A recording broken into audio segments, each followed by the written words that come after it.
السلام علیکم ورحمۃ اللہ وبرکاتہ. بسم اللہ الرحمن الرحیم. الحمد للہ رب العالمین والصلاة والسلام علی رسول الامین محمد وعلی آلہ واصحابہ اجمعین. اما بعد اعوذ باللہ من الشیطان الرجیم. بسم اللہ الرحمن الرحیم. رب اشرح لي صدری ویسر لي امری واحلل عقدۃ من لسانی یفقهوا قولی رب زدنی علما آمین یا رب العالمین. جی أعوذ بالله من الشيطان الرجيم. بسم الله الرحمن الرحيم. يسألونك عن الأهلة قل هي مواقيت للناس والحج وليس البر بأن تأتوا البيوت من ظهورها ولكن البر من اتقى وأتوا البيوت من أبوابها واتقوا الله لعلكم تفلحون.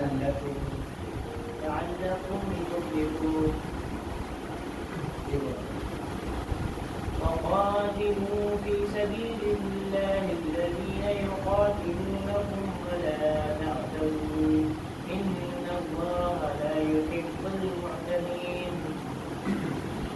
جزاک اللہ خیر. آخری مرتبہ ہم لوگوں نے جو آیت پڑھی تھی وہ سورہ بقرہ کی آیت نمبر 188 تھی. اس آیت میں ہم لوگوں نے جو باتیں خاص طور پر پڑھی تھی وہ یہ تھی کہ اللہ رب العالمین نے ہمیں اس بات کا حکم دیا تھا کہ ہم اپنے ہی مال کو حلال طریقے سے کھائیں. اور رہا مسئلہ کہ جو مال دوسروں کا ہے اور جو مال دوسروں سے متعلق ہے یا جس کے مالک دوسرے ہیں ہم ان کے مال کو نہ لیں اور اس پر قبضہ نہ جمائیں. کچھ لوگ ایسے ہوتے ہیں جو دوسروں کے مال کو لینے کے لیے مقدمات ان پر لگا دیتے ہیں یا عدالت وغیرہ میں سہارا دیتے ہیں. تو اس آیت میں یہ بات موجود تھی کہ حاکموں کے پاس اس پیسے کو لے کر مت جاؤ تاکہ آپ اپنے بھائیوں کے مال کو کھا لو. یعنی کہ دوسرے کے مال کو لینے کے لیے حاکموں کا سہارا مت لیجیے. اور اگر آپ یہ عمل جانتے بوجھتے کرتے ہیں تو پھر یہ خسارے اور نقصان والی بات ہے. یہ کچھ باتیں تھیں جو ہم نے اس موقع سے پڑھی تھی. آج ہمارے سامنے ایک نیا رکوع شروع ہو رہا ہے اور جو آیت ہے وہ آیت نمبر 189 ہے. آیت کو دیکھتے ہیں. اللہ رب العالمین کا ارشاد ہے یسألونک عن الأهلة قل هي مواقیت للناس والحج. یسألونک عن الأهلة کہ اللہ کے نبی صلی اللہ علیہ وسلم یہ لوگ آپ سے سوال پوچھتے ہیں. یسألونک یہ لوگ یعنی کفار مکہ آپ سے سوال پوچھتے ہیں. سوال کیا ہے؟ عن الأهلة چاند کے بارے میں. عن الأهلة چاند کے باروں کے بارے میں. اس کے بعد قل یہ مواقیت للناس والحج. اے اللہ کے نبی صلی اللہ علیہ وسلم آپ ارشاد فرما دیجیے یہ مواقیت یہ خاص وقت ہے للناس لوگوں کے لیے والحج اور یہ حج کرنے کے لیے والحج اور حج کرنے کے لیے. اس کے بعد ہے ولیس البر بأن تأتوا البیوت من ظہورها کہ نیکی یہ نہیں ان تأتوا البیوت کہ آپ گھروں میں آئے من ظہورها گھر کی پیچھے کی سائڈ سے. ولیس البر نیکی یہ نہیں ان تأتوا البیوت کہ آپ گھروں میں آئے من ظہورها پیچھے کی سائڈ سے. ولكن البر من اتقى لیکن نیکی کیا ہے یا نیک لوگ وہ ہوتے ہیں من اتقى جو اللہ سے ڈرتے ہیں. وأتوا البیوت من ابوابها اور گھروں میں آئیے مین ڈور سے. گھروں کے جو دروازے ہیں وہیں سے گھر میں آئیے. واتقوا اللہ اور اللہ سے ڈریے. لعلکم تفلحون تاکہ آپ کامیاب ہو جائیں. یہ ترجمہ تھا آیت نمبر 189 کا. آئیے کچھ باتوں پہ غور کرتے ہیں. سب سے پہلے اللہ رب العالمین نے یہاں پر چاند کا ذکر کیا ہے. سوال یہ ہے کہ پہلے کیا ذکر چل رہا تھا ہمارے سامنے؟ روزوں کے احکام آ رہے تھے کہ روزے رکھنا ہے, کیا کرنا ہوگا, روزے کب شروع ہوتے ہیں, کب ان کی ایڈ ہوتی ہے. ٹھیک ہے. اب یہاں پر بات بالکل نہیں ہو رہی شروع. وہ کیا چاند تارے کے بارے میں بات شروع ہو رہی ہے یا پھر حج کے جو مسائل ہیں حج کے مسائل کا ذکر چل رہا ہے. اگر ہم چاہتے ہیں کہ ہم پچھلی آیت کو اس آیت سے ملا دیں اور دونوں کو ملا کر سمجھیں تو ہمیں یہ بات سمجھ میں آتی ہے کہ چونکہ پہلے اللہ رب العالمین نے ٹائم کا ذکر کیا تھا کہ روزوں کا وقت اس وقت شروع ہوتا ہے اور روزے اس وقت اینڈ ہوتے ہیں جب رمضان کا مہینہ آ جائے تو آپ روزے رکھیے. چونکہ پہلی آیتوں میں وقت کا ذکر ہوا تھا تو اللہ نے یہاں پر اس آیت میں وقت کا ذکر کیا. اور کیسے کیا؟ چاند کا حوالہ دے کر. یہ چاند کیا ہے؟ وہ بھی ایک وقت ہے، ایک ٹائم ہے کہ جب یہ چاند ہو تو یہ ٹائم ہو رہا ہے، یعنی کہ یہ دن آ گیا، یہ چاند تو یہ دن آ گیا. یعنی کہ اللہ تعالیٰ نے دونوں باتوں کو ملا دیا. کیسے؟ کہ چونکہ پہلے بھی ذکر وقت کا تھا تو اللہ نے یہاں پر بھی چاند کے ذریعے، چاند کے حوالے سے وقت کی باتیں ہی پیش کی. اور دوسری بات کیا کہ اللہ نے انہی آیات میں، گزشتہ آیات میں روزوں کے مسائل ذکر کیے تھے اور یہاں پر حج کے مسائل ذکر کیے، کیونکہ جہاں پر روزے ایک بہت ہی خاص چیز ہے اور ایک خاص مہینے میں ادا کیے جاتے ہیں، ویسے ہی جو حج ہے وہ بھی خاص مہینوں میں ہی ادا کیا جاتا ہے. شاید آپ لوگ جانتے ہوں گے کہ بھلے ہی روزے ہم کبھی بھی رکھ سکتے ہیں، لیکن روزے فرض کب ہوتے ہیں؟ تو رمضان کا مہینہ ہمارے سامنے آ جاتا ہے. ویسے ہی حج کے لیے محض 4 مہینے ہیں، ٹھیک ہے؟ حج کے کچھ مہینے ہوتے ہیں، انہی مہینوں میں حج کیا جا سکتا ہے. غالباً 3 مہینے ہیں، ٹھیک ہے؟ اور اگر وہ مہینے نہیں ہو تو پھر حج نہیں کیا جاتا. ان میں ذوالقعدہ، ذوالحجہ وغیرہ مہینے مشہور ہیں. بہرحال تو یہ باتیں تھیں کہ گزشتہ آیت میں اور آج کے نئی آیت میں کیا تعلق ہے اور کیا ربط ہے. اب شروعات کرتے ہیں آیت کی. اللہ رب العالمین کا ارشاد ہے یسألونک عن الأہلہ، کہ یہ لوگ آپ سے سوال پوچھتے ہیں چاند کے بارے میں. اصل میں اہلہ جمع ہے اور ہلال واحد سنگولر ہوتا ہے، ٹھیک ہے؟ اس کا پلورل کیا ہے؟ جمع کیا دی اہلہ. اور ہلال بولتے ہیں اس چاند کو جو بالکل شروعاتی دن کا ہوتا ہے. یعنی اگر چاند پہلے دن کا ہو یا دوسرے دن کا ہو اسے کیا بولتے ہیں؟ ہلال.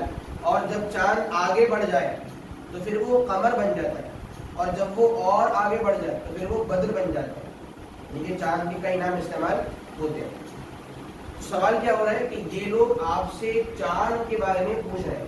کون سے چاند؟ جو مہینے کے شروعات میں.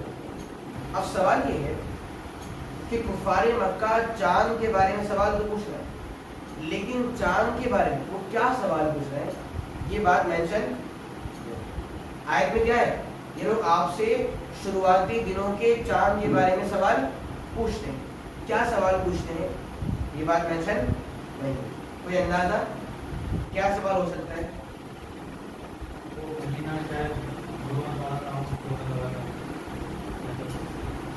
جی چاند کے بارے میں کیا سوال ہو سکتا ہے؟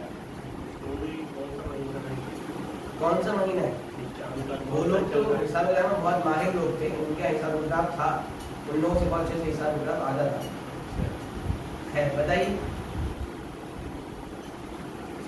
جیسا کہ میں نے کہا کہ ہلال بولتے ہیں شروعاتی دن کے چاند کو.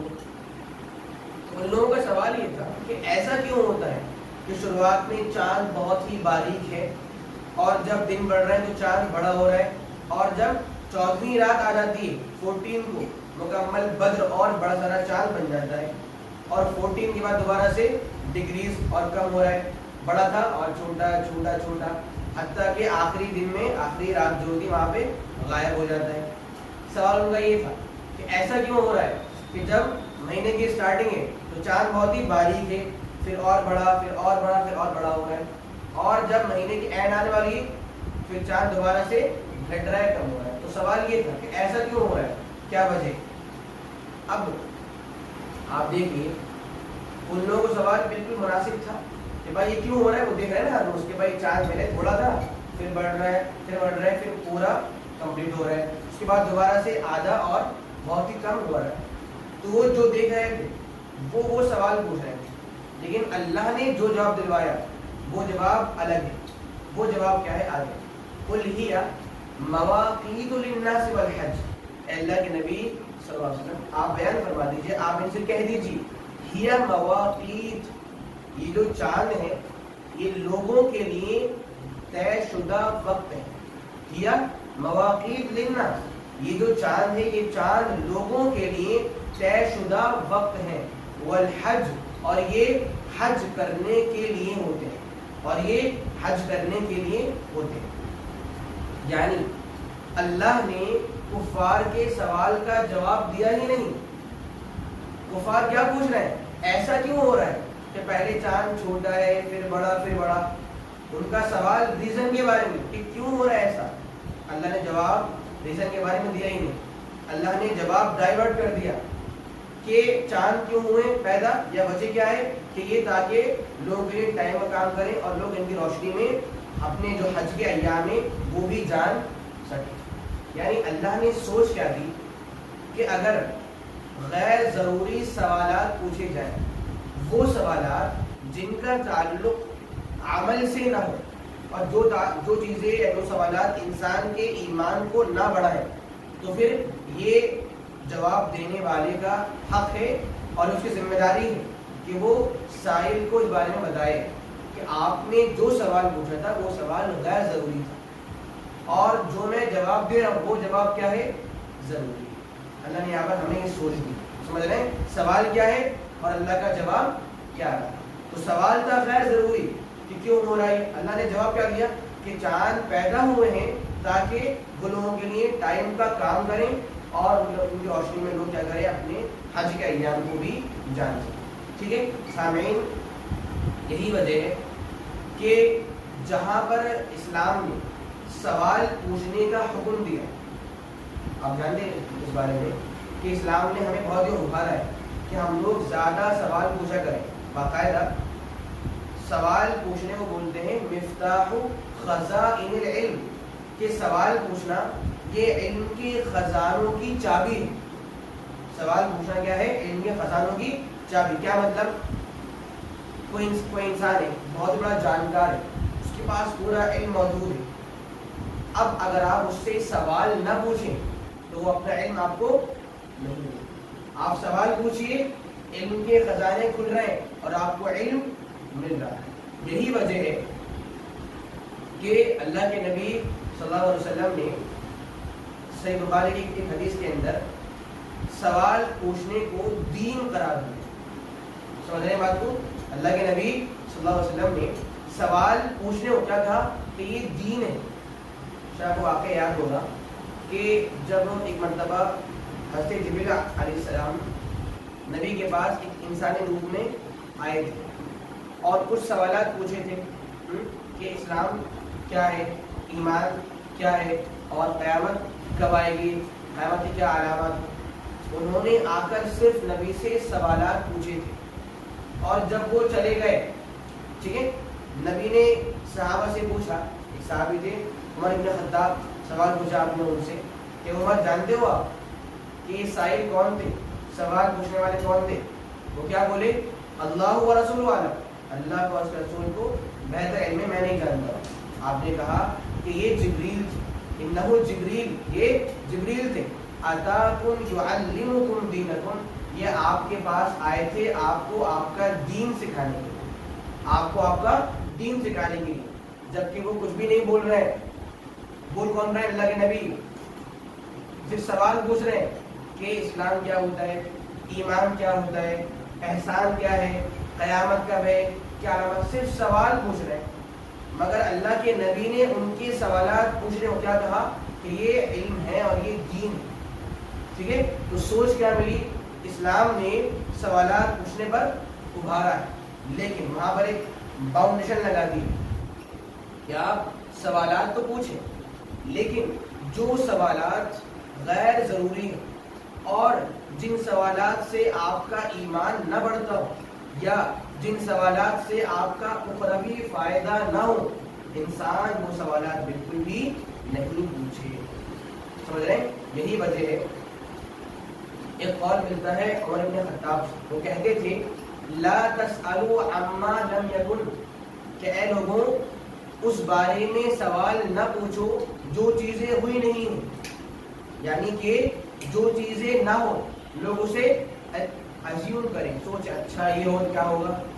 تو جو چیزیں نہیں ہوئی اس بارے میں سوالات نہ پوچھے جائیں. اور باقاعدہ سوالات آتے ہیں. اس صاحب نے سوال پوچھا کہ ہم لوگ قبلہ رخ ہو کر نماز پڑھتے ہیں، کام کرتے ہیں قبلہ کی طرف. سوال پوچھا کہ اگر قبلہ اپنے مکان پر نہ رہے، قبلہ اپنی جگہ سے ہٹ جائے اور اوپر ہو جائے، ہم اس وقت کس رخ میں نماز پڑھیں گے؟ اب بتائیے، لوگ سوالات کو صرف ایزیوم کر رہے ہیں، سوچ رہے ہیں اچھا اگر یہ ہوگا پھر کیا جواب ہوگا. تو قول کیا ہے کہ جو چیزیں نہ ہوئی ہوں سوالات نہ پوچھیے. تو اسلام کی سوچ کیا ہے؟ وہ سوال پوچھیے جو آپ کے ایمان کو بڑھائے، جو آپ کو اللہ سے قریب کرے، جو آپ کو آخرت سے قریب کرے. سمجھ رہے ہیں؟ وہی بات یہاں پر آئی کہ وہ سوال کیا پوچھ رہے ہیں اور جواب کیا مل رہے ہیں. سمجھ رہے ہیں بات کو؟ یہاں پر ایک بات آئی کہ جو چاند ہے وہ لوگوں کے لیے خاص وقت ہوتے ہیں. کون سا وقت؟ یعنی کہ لوگ دنیاوی اعتبار سے اس ٹائم کے تھرو اپنے کام کو مینیج کر لیں. ٹھیک ہے؟ اور والحج جی کہ لوگ اس مہینے کے ذریعے سے اپنے حج کو بھی انجام دے لیں. ایک بات اور یہاں پر بولوں، یہاں پر اللہ رب العالمین نے قمری اور چاند کے مہینوں کی فضیلت اور اہمیت کو بتا دیا ہے کہ جو چاند کے مہینے ہیں وہ دین اور دنیا دونوں اعتبار سے کامیاب ہیں. اور یہی وجہ ہے کہ جو آسانیاں اور جو سہولیات قمری مہینوں میں ملتی ہیں ہمیں، وہ ہمیں سورج والے مہینوں میں نہیں ملتی. کیسے؟ جو ہمارے دیش چل رہے ہیں ابھی کیا ہے 2023 2023 چل رہا ہے. اگر آج کی تاریخ میں ہمیں کسی بھی دن کی ڈیٹ معلوم کرنی ہے، یا آج کی، کل کی، پرسوں، جو بھی کہہ رہے ہیں آپ، ان مہینوں میں کیا ہوتا ہے کہ ان مہینوں میں بنا کسی ڈیوائس کی اور بنا کسی گیجٹ کے ڈیٹ معلوم کرنا پاسبل نہیں. اگر ابھی سارے ڈیوائس ڈسیپیئر اور ہو جائیں اور گم جائیں بالکل، تو ڈیٹ کیا تھی اس دن ممکن نہیں. آج کیا ہے، کل یا اس سے پہلے معلوم نہیں. لیکن جو مہینے چاند کے ہوتے ہیں ان کی ڈیٹ معلوم کرنا آسان ہے. یہی وجہ ہے کہ عربوں کے یہاں پر ان دنوں کے نام موجود تھے کہ اب یہ مہینہ، یہ چاند اتنا بڑا ہے تو تاریخ یہ ہو گئی، اب یہ چھوٹا ہو گیا تاریخ یہ، کمپلیٹ تاریخ یہ. وہ ڈیپینڈنگ سے ڈیوائس پر کہ ڈیوائس ہے تو ہمیں تاریخ معلوم ہو جائے گی. دیکھا چاند کو تاریخ معلوم، سمجھ رہے ہیں؟ بٹ اس کے باوجود بھی ہم سب کو چاند کے مہینوں کا علم ہی نہیں ہے. بہت سے کو تو آج کی بھی ڈیٹ معلوم نہیں ہوگی. معلوم ہے کسی کو آج کی ڈیٹ کیا ہے؟ چاند کی دیکھیے. اور بلکہ چاند کے مہینے کون سے ہیں وہ بھی نہیں معلوم ہوتا. یہ افسوسناک ہے. ٹھیک ہے؟ آج تاریخ 22. اس کے بعد ہے وَلَيْسَ الْبِرُّ بِأَن تَأْتُوا الْبُيُوتَ مِنْ ظُهُورِهَا، کہ نیکی یہ نہیں کہ آپ گھروں میں پیچھے کی سائڈ سے آئیں. وَلَيْسَ الْبِرُّ بِأَن تَأْتُوا الْبُيُوتَ مِنْ ظُهُورِهَا، نیکی یہ نہیں کہ آپ گھروں میں پیچھے کی سائڈ سے آئیں. کیا مطلب؟ بھائی گھروں میں پیچھے سے کون آتا ہے؟ چور آتے ہیں. یہاں پر چوری کی بات چل رہی ہے. اصل میں کفار کی یہ سوچ تھی کہ چونکہ وہ بھی ایک دین کو مان رہے تھے، اگرچہ وہ دین بتوں کی نظر ہو چکا تھا، اس دن میں بھی حج کرنے کا حکم تھا. لہذا وہ لوگ جب بھی حج کرتے تھے تو ان کی سوچ تھی کہ اگر ہم نے حج یا عمرے کا احرام باندھ لیا اور ہمیں کسی کام سے اپنے گھر میں آنا ہو تو ہمیں پیچھے کے سائڈ سے آنا ہے اور مین ڈور سے نہیں آنا ہے. اور ان کی سوچ کیا ہے اگر ہم یہ کام کرتے ہیں کہ ہم پیچھے سے آئیں اور مین ڈور سے نہ آئیں تو اللہ ہم سے خوش ہوگا. ایک بار کہ وہ ایک صحابی تھے، انصاری صحابی تھے، وہ گھر میں آ گئے مین ڈور سے اور وہ احرام باندھے ہوئے تھے. لوگوں نے ان کو بہت برا بھلا بولا کہ یار کیا طریقہ ہے یہ، اور آپ احرام باندھو، آپ یہ کام کر رہے ہیں فلاں فلاں چیزیں. اللہ نے آیت اتاری کہ یہ نیکی نہیں ہے کہ آپ سوچ رہے ہیں کہ بھائی آئیں گے پیچھے سے تو اللہ خوش ہو جائے گا. نہیں، نیکی کیا ہے؟ وَلَكِنَّ الْبِرَّ مَنِ اتَّقَىٰ، نیکی یہ ہے کہ جو انسان اللہ سے ڈرے گا، یہ نیکی ہے. اور یہ انسان کیا ہے؟ نیک ہے. اور آگے ہے وَأْتُوا الْبُيُوتَ مِنْ أَبْوَابِهَا، گھروں کے جو مین دروازے ہیں وہیں سے گھروں میں آئیے. گھروں کے جو مین ڈور ہیں گھر میں وہیں سے آئیے. ایک باریک سی بات غور کریے. اللہ نے پہلے منع کیا کہ گھروں میں بیک سائڈ سے مت آئیے اور گھروں میں مین ڈور سے آئیے. اللہ نے کیا بھائی ہمیں ایک حکمت دی اور ایک سوچ دی کہ رب العالمین جب بھی کسی ایک چیز کو حرام کرتا ہے تو اس کے بعد اللہ تعالیٰ کیا ہے، اس کی رحمت یہ ہے کہ وہ دوسری چیز کو ہمارے لیے پیش بھی کر لیتا ہے. اللہ کو کہا دیا کہ آپ گھروں پیچھے سے مت آئیے، پھر کیا دیا، پیچھے نہیں بلکہ آپ مین ڈور سے آ جائیں. نہیں، اللہ تعالیٰ کسی بات کو غلط بول دے تو اس کے فوراً بعد اس کا جو متبادل ہے اور جو جائز ہے اللہ وہ بھی پیش کرتا ہے. جیسے ایک مثال دوں آپ کو، سورہ بقرہ کی آیت نمبر 104 ہے، ہم نے یہ آیت پڑھی تھی پہلے بھی. یا ایھا الذین آمنوا لا تقولوا راعنا وقولوا انظرنا واسمعوا، کہ ایمان والو راعنا مت بولو، ایمان والو راعنا مت بولو، کیا بولو، وقولوا انظرنا، انظرنا بولو، واسمعوا اور آپ سنو.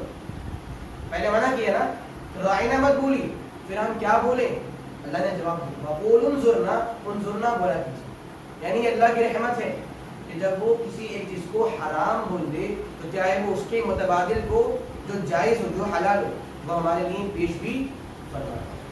آگے ہے واتقوا اللہ، اور اللہ سے ڈری. کیا مطلب یہاں پر ڈر کا، اللہ کا خوف رکھیں. یعنی اللہ تعالیٰ نے جن چیزوں کو جیسے مشروع کر دیا ہے ان کو ویسے ہی مانی، یہ اللہ کا ڈر ہے. یہاں پر کفار کی سوچ کیا تھی، حج کر رہے ہیں اور گھر میں پیچھے سے آ رہے ہیں، حکم کیا ہے آپ مین ڈور سے ہی آئیے. تو سوچ کیا میں واتقوا اللہ، ڈریے اللہ سے. کیا مطلب، اللہ نے جن چیزوں کا حکم جیسے دیا ان کو ویسے ہی مانی، ان پر ویسے عمل کیجیے. یہ اللہ سے ڈرنا ہے. کیوں، لعلکم تفلحون، تاکہ آپ اللہ کے حضور کامیاب ہو جائیں. یعنی کہ اللہ کی باتیں جیسے ہیں ان کو ویسے ہی ماننا، یہ کیا ہے، کامیابی ہے. اور اللہ کی باتوں میں چینجز کرنا، بدلاؤ کرنا یا اپنی منمانی کرنا، یہ کامیابی کی راہ. ٹھیک ہے، چلیے تو ذرا بتائیے آیت سے ہمیں کیا بات جاننے اور سیکھنے کو ملی. آیت سے ہمیں تقویٰ یہی ہے کہ جس چیز کو اللہ جیسے کرنے کا حکم دے اسی شکل میں کیا جائے، اور جس سے روک دے اسے بالکل نہ کیا جائے. جی جناب. لیکن چاند والی جو ڈیٹس ہیں وہ زیادہ مطلب بہتر ہیں اس سے سورج والی، تو ہمیں یہ یاد کرنا پڑے. یاد کرنا پڑے گا انشاءاللہ، مہینے بھی انشاءاللہ اور ڈے بھی. ٹھیک ہے جی.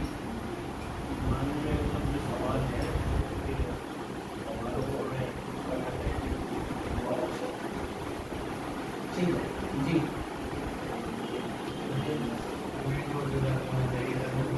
مین ڈور سے جی. جس طریقے سے اللہ نے حکم لیا ہے اسی طریقے سے ہماری زندگی ہو سکتی ہے. ٹھیک ہے. اس کے بعد ایک آیت اور ہے بہت ایزی ہے، وہ دیکھ لیجیے. اگلی آیت 190 ہے. اللہ کا ارشاد ہے وَقَاتِلُوا فِي سَبِيلِ اللَّهِ الَّذِينَ يُقَاتِلُونَكُمْ وَلَا تَعْتَدُوا، کہ لوگوں اللہ کی راہ میں قتال کیجیے، اللہ کی راہ میں جنگ کیجیے. الَّذِينَ، ان لوگوں سے جو آپ سے لڑتے ہیں، جو آپ سے جنگ کرتے ہیں. وَلَا تَعْتَدُوا، اور حد پار مت کیجیے، اور حد پار مت کیجیے. کیوں، إِنَّ اللَّهَ لَا يُحِبُّ الْمُعْتَدِينَ، بے شک اللہ تعالیٰ حد پار کرنے والوں کو پسند نہیں کرتا.